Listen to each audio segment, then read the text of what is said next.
Empowering women, empowering the world. Our slogan resonates with today's webinar series on Women and Law organized by Vidhik Sahayata and Nani Palkiwala National Law Club. This event brings together legal expertise and support. Nani and Palkiwala National Law Club, a pioneer in promoting legal awareness and excellence, and Vidhik Sahayata, a trusted name in legal support and guidance, have come together to bring this opportunity to all the participants. As we explore constitutional provisions for women in India, let's remember Article 14, 15, and 21, the backbone of women's empowerment in India. With these provisions, our constitution ensures equality, dignity, and justice for women. Now, I would like to extend a warm welcome to our esteemed speaker, Advocate Jayaprakash Bansilal Somani, MBA Foreign Trade Law, an advocate at the Supreme Court of India with over 3 decades of distinguished legal practice and author of 65 plus books on Supreme Court case law. Founder of GSS Law Firm, he leads a team of 16 associates, including 6 AORs. And our respected CEO, Dr. Priya Thakur, a champion of women's empowerment, leading Sahayata Foundation and working with multiple NGOs to promote women empowerment and achievements. Her tireless efforts inspire us all. Along with all the participants, you are the driving force behind this webinar. Welcome to you all. Welcome to you, sir. Thank you. Thank you, Shruti. This is my great privilege and honor to get the participation on the occasion of International Women's Day, which has already happened on 8th March. But we have started this series from today onwards. This is a 5 days webinar series on women empowerment. Today is the constitutional provision of women for women in our India. So let me share you first a screen. Give me a few seconds. I will not show you the screen. Just let me open the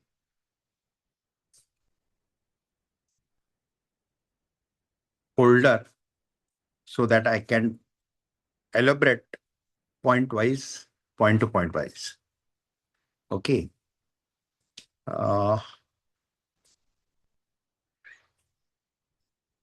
But it is better to share the screen also. So in screen, you can also watch what I'm explaining.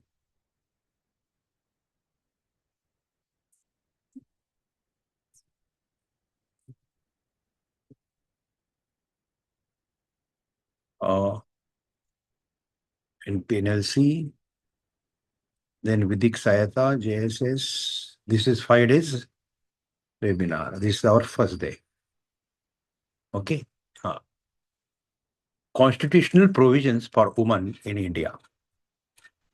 I have just developed blog on this, and very soon, in few days, our blog will be released by our SEO manager. And you will get the blog, you will get the video of that blog. This video also you will get on YouTube channel. So you can share this video to anybody in our India. जिनको भी लगता है कि woman के क्या right है, woman को क्या अधिकार है, कॉन्स्टिट्यूशन क्या बोलती है वुमन के बारे में, ये आर्टिकल वाइज हम जान लेंगे आज. I will elaborate each and everything to you. So heading is constitutional provisions for women in India. I will include articles of the Constitution with leading Supreme Court case laws. So the Constitution of India embodies the ideas of equity, equality, justice, and dignity, and provides a comprehensive legal framework for the protection and empowerment of women. Historically, women in India have faced social and economic discrimination. Recognizing this reality, the framer of the Constitution incorporated several provisions aimed at ensuring gender equality and social justice. Before explaining further part, let me tell you, woman empowerment in our ancient days was much better than current days. If we see Vedas, you will find some Rishi Vedas also, some Rucha of lady Rishi also. So they were at that time very enlightened.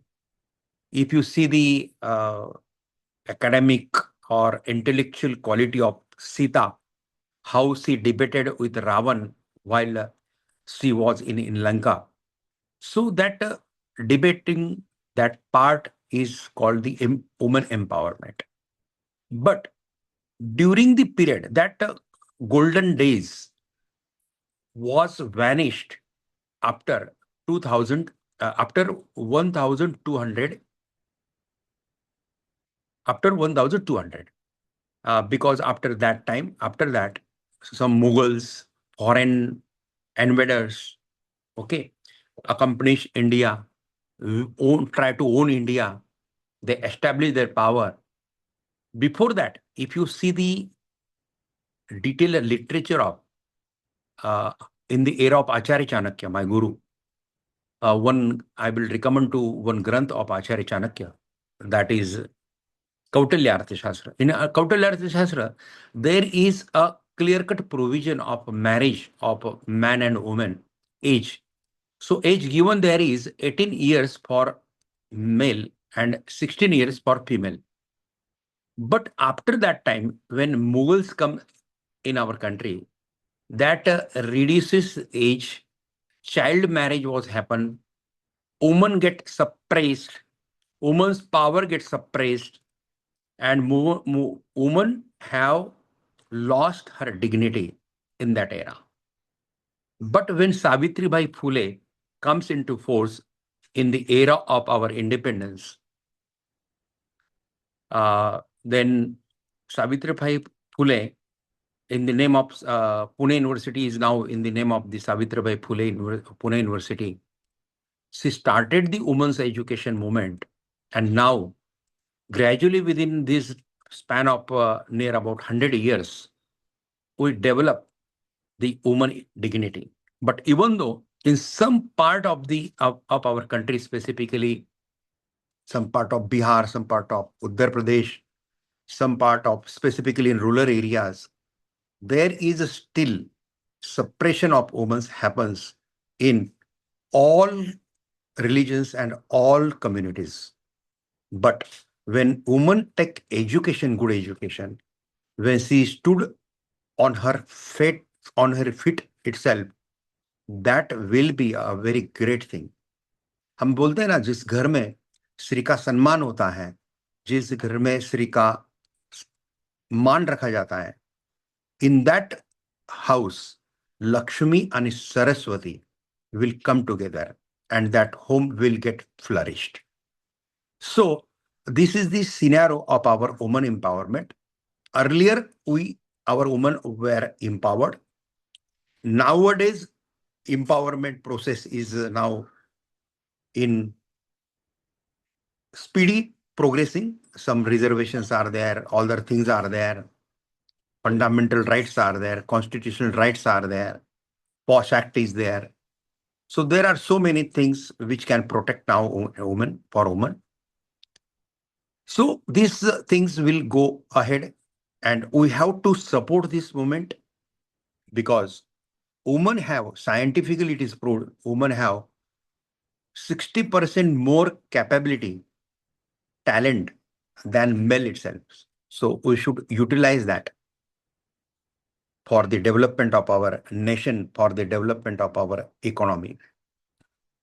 Now, the constitutional safeguards for women operate through fundamental rights, directive principles of state policy, fundamental duties, judicial interpretation by the Supreme Court.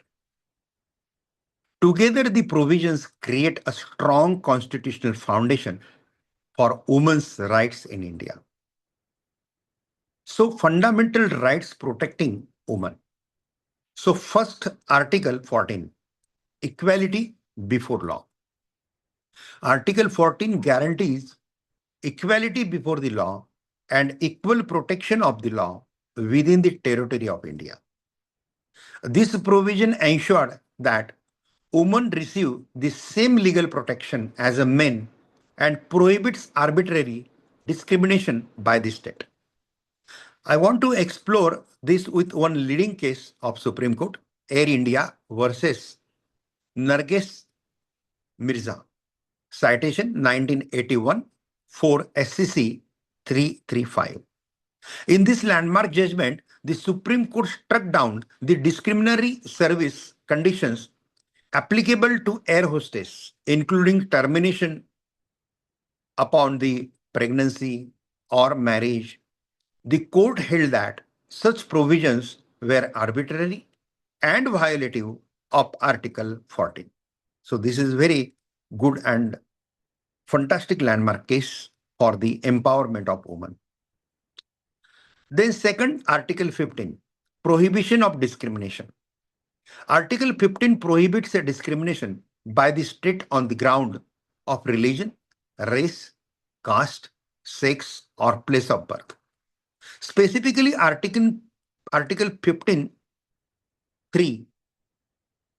permits the state to make special provisions for women and children, thereby enabling affirmative action measures.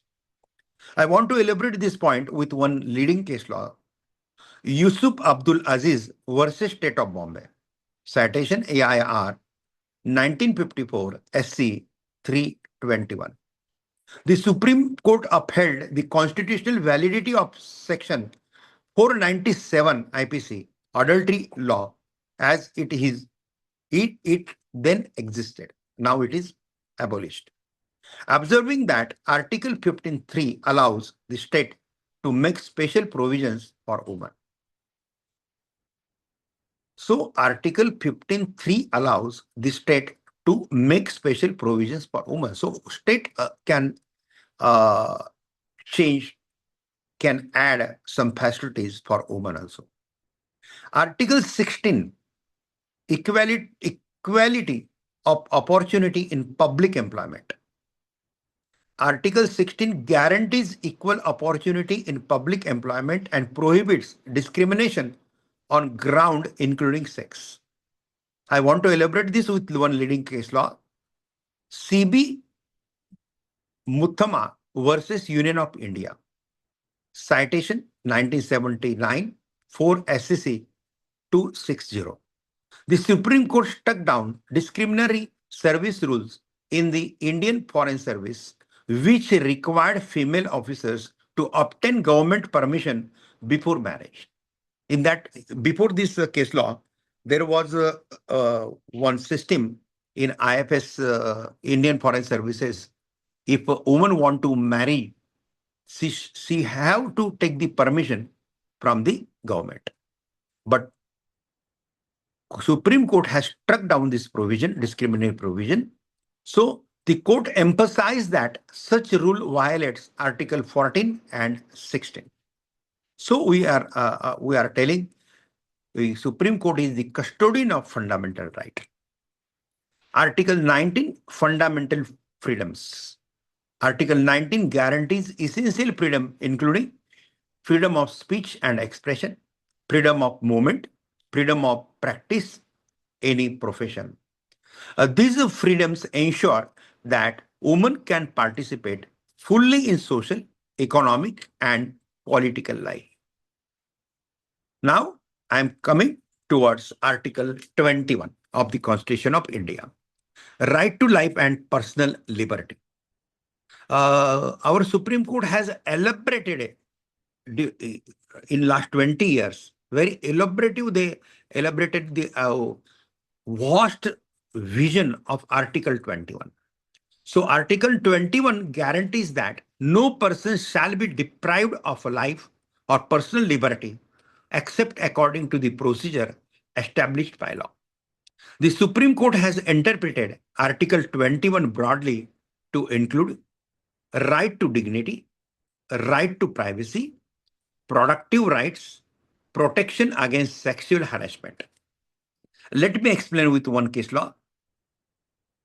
Suchitra Srivastava versus Chandigarh Administration, 2009, 9 SCC 1.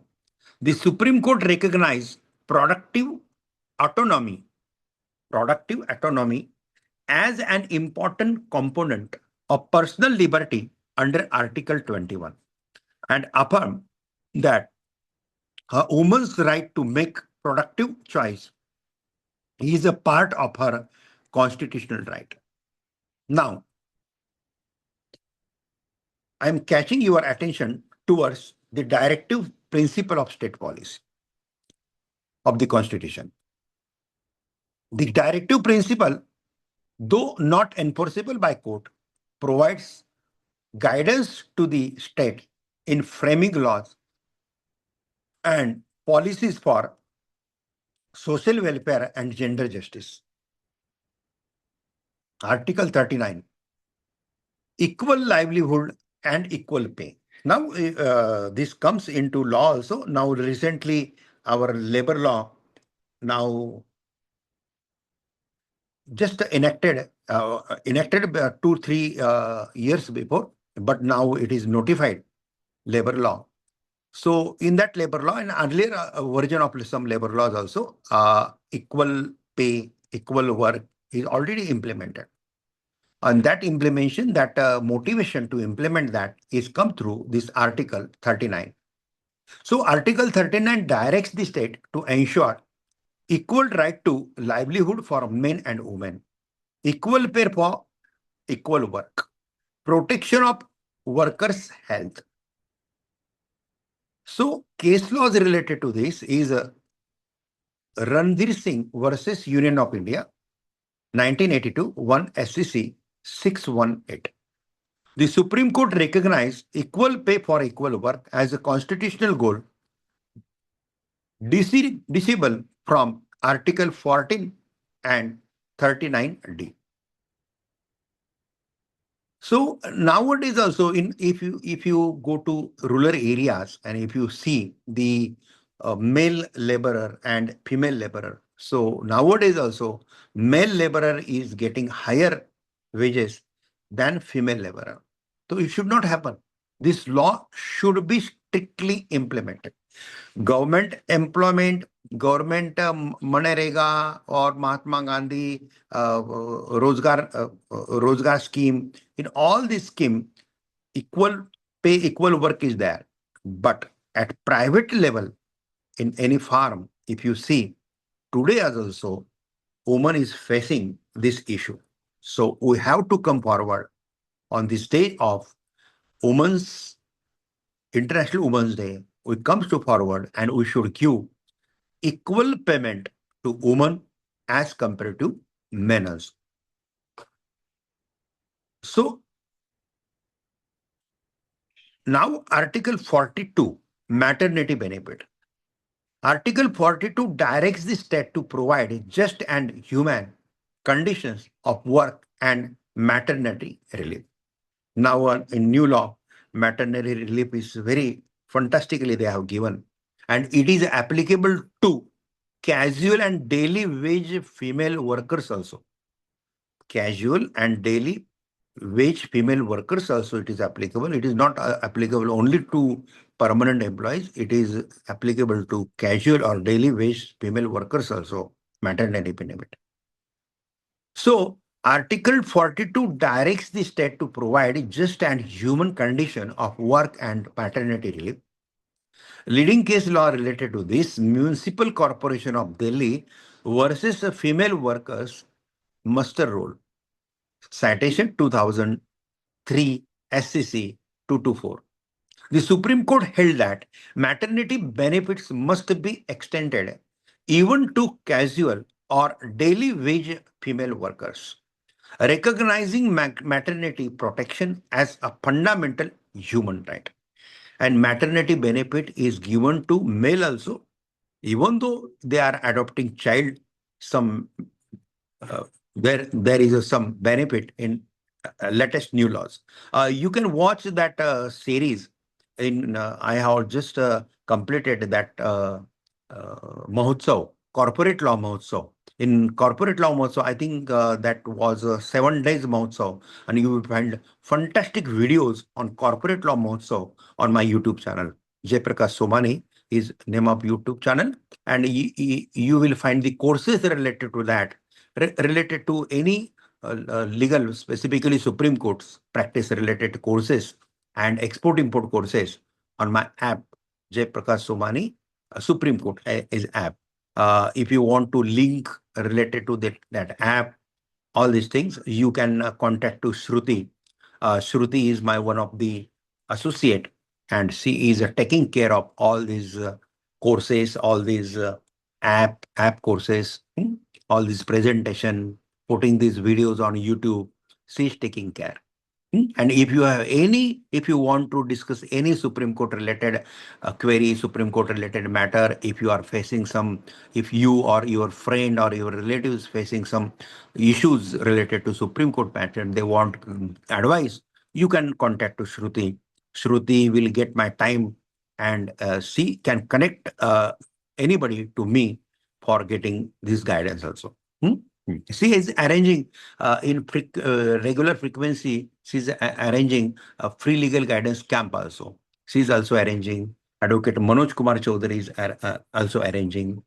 My PA Ritika is also arranging free legal guidance camp, and many social organizations are also arranging free legal guidance camp of mine all over India. Mostly, I'm giving this free legal guidance camp online, because due to heavy practice in Supreme Court, I cannot leave Delhi for taking this program physically anywhere in India.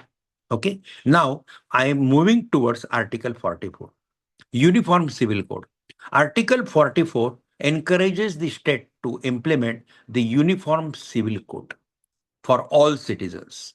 The objective is to promote equality and remove gender discrimination in personal laws. Today, what happened in some state like Uttarakhand, Goa have uniform civil code. Okay, there Hindu, Muslim, Christian, any religious person can marry only once for one woman only. But some other state have some religion have the facility to get married, two marriage, three marriage, four up to four marriage they can marry. So there is a discrimination now among the women of this religion. Women have they are facing very serious issues because of bigamy, multiple marriages husband is doing. They are not providing proper attention. There is a boom and boost of the population also, and women is suppressing in this case. So if Uniform Civil Code is come into existence all over India, which is recommended by this Article 44 in Directive Principle of State Policy, if it is really comes into force in India, so that particular religion in which four marriages pratha is there, so that lady will get they will get the real justice. They will have only one husband. Their husband have only one wife. There should be a population control. They can live life with a dignity. So definitely that particular region where bigamy facility is there, that religion will get benefited of this uniform civil code much more than other religion. Hindu will not get so much benefit. Other all not going to get benefit. But in a religion in which two, three wives are allowed, so that religion will get benefited really. Their women get empowered, their women get educated, the population control will be there. Then they will, whatever starvation, everything they are facing, they will come out of that, and they will stretch their hands toward the progress of our nation. So Uniform Civil Code is must there, and it should not be discriminate between the women's between different religion. Now, fundamental duties related to the women. Article 51A E Article 51 is related to fundamental duties. E imposes a duty on every citizen to renounce practices derogatory to the dignity of women. This reflects the constitutional commitment to protecting women's dignity and promoting gender equality. Now, friends, I will elaborate some good case laws which have given the protection to women's rights. Supreme Court case laws, obviously, with the grace of Lord Krishna, I got the opportunity to publish more than 65 plus books on Supreme Court case laws. If you want to see, if you want to buy that books, just go on Amazon, Flipkart, or Notion Press site, or go on our website, jayprakashsomani.com or supremecourtlawfirm.com. You will find the link there. You will find the list of our all books. On Amazon also, if you type Jayprakash Somani books, you will find so many books of mine there, more than 65 plus books. So first case is a sexual harassment at workplace. So landmark case is Vishaka versus State of Rajasthan. Citation 1997, 6 SCC 241. Just 1 minute.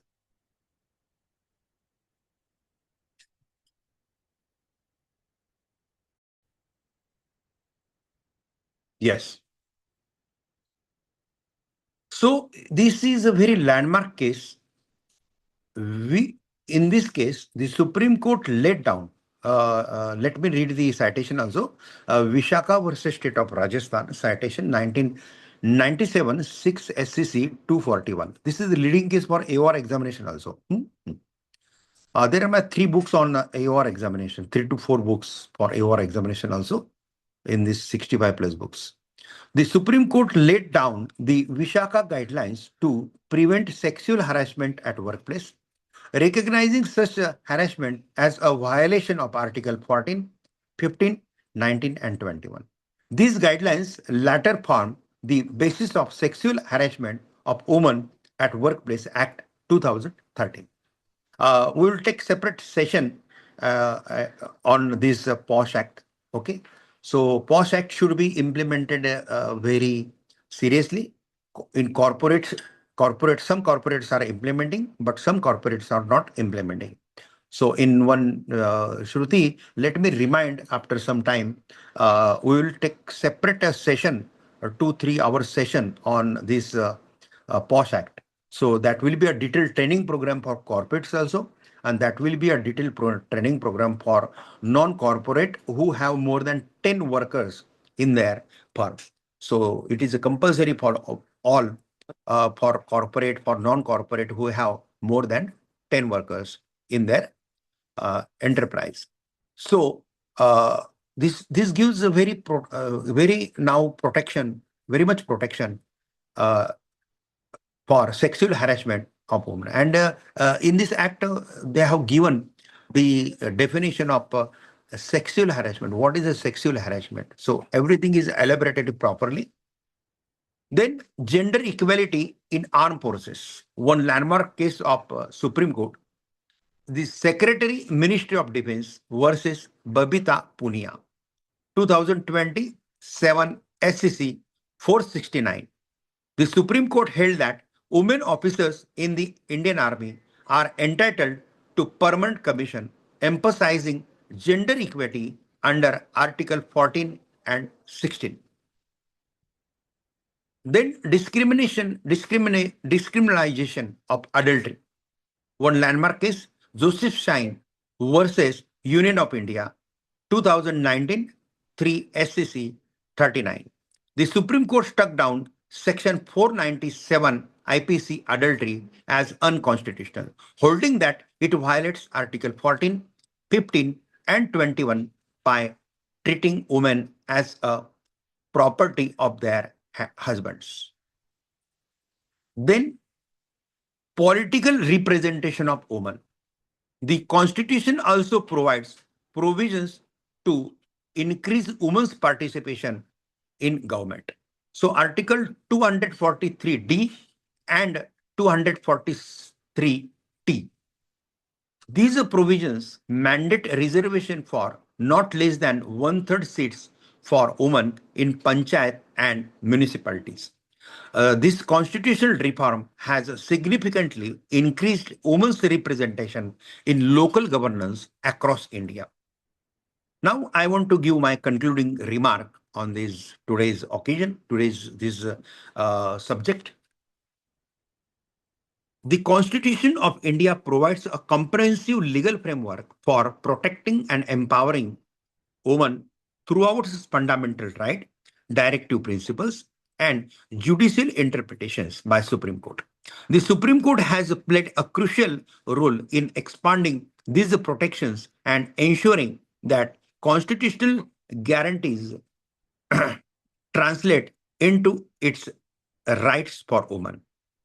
While significant progress has been made, continuous legal reform and societal awareness remain necessary to achieve substantive gender equity in India.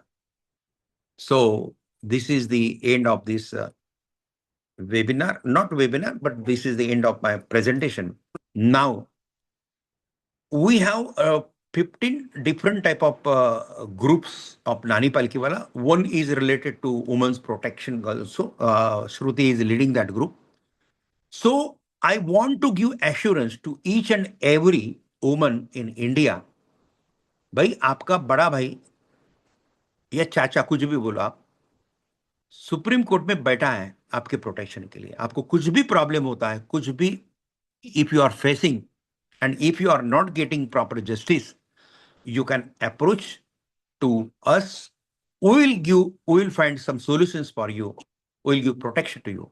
In regular ways, we are handling only Supreme Court matters. Our law firm is related to Supreme Court.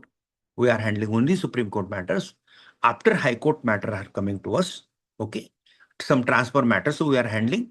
Whatever transfer matter coming to us, we are trying to give solution in such a way that their marriage gets restored, or if it is a beyond restoration, that time they should get divorce by using Article 142 by Supreme Court. So we are giving such type of beautiful services from Supreme Court. But some women, if they are facing some suppression, they are facing some domestic violence. In next 4-5 days, next seminar, we will see the criminal law protection in women. So I will show you these different act also, domestic violence act, okay, maintenance related provisions. So everything I will give you in this webinar series. But I want to just aware you कि whenever you are facing, any lady is facing throughout India any problem, they are not getting proper solution. So they have 2-3 options. One, women's cell is there. Women's cell in every police station is there. Okay, Mahila Ayog is there. They can ring to Mahila Ayog. Shruti, you can share the Mahila Ayog's numbers in our groups also, that particular woman empowerment group of Nani Palkiwala National Law Club. So that group, state-wise numbers are different. So so you can call to Mahila Ayog. You can write one postcard or you can write one letter to the direct High Court also, direct Supreme Court also. They can take cognizance in PIL also. Sometimes they are taking this cognizance. And whenever you are not finding any resources, anything, approach to me. Okay, I will definitely do something better for you, for your protection. This is my duty. This is my national duty to protect each and every woman of my country. Okay, so this is from my side. Shruti, I will unmute yourself. You can unmute yourself. And if some queries are there in chat box, so just read that. I think I'm not finding any queries. Yes, sir. So then you conclude this session.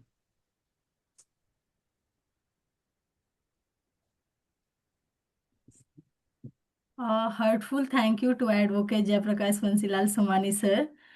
Sir, actually, I thought like मैंने जो भी चीज सुना है अभी, हम्म। वैसे तो मैं एज ए वुमेन्स मुझे भी पता है कि हमारी क्या है right, because I am an advocate.